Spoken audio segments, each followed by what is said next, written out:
থেকে সংখ্যাটা বেড়ে 90 লাখের দিকে যাচ্ছে। না, এটা কোনো টাকার হিসেব নয়, এটা বাদ যাওয়া ভোটারের সংখ্যার হিসেব।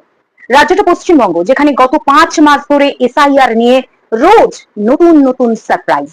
14 ফেব্রুয়ারি খসড়া লিস্ট, 56 লক্ষ নাম বাদ। 28 ফেব্রুয়ারি ফাইনাল লিস্ট, আরো 7 লক্ষ নাম বাদ।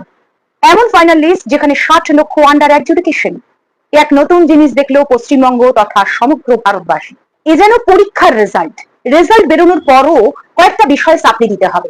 সেই সাপ্লির আবার 1, 2, 3, 4, 5 ভাগ রয়েছে। প্রথম সাপ্লি লিস্ট বেরোলো 23শে মার্চ। লিস্টে কি যে বলতে চাইলো সেটা বুঝতে বুঝতে একদিন কেটে গেল। বলা হলো 21 লাখের নাম যাচাই হয়েছে, 60 লাখের মধ্যে 21 লাখের সমাধান হয়েছে।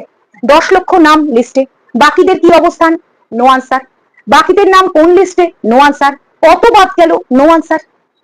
তারপর 25শে মার্চ আরেক লিস্ট বেরোলো, সেখানে বলা হলো 32 লাখের তথ্য যাচাই হয়েছে, 40% নাম বাদ যেতে পারে, কিন্তু লিস্টে এখনো নাম ওঠেনি। তারপর বলা হলো রোজ আপডেট বেরোবে।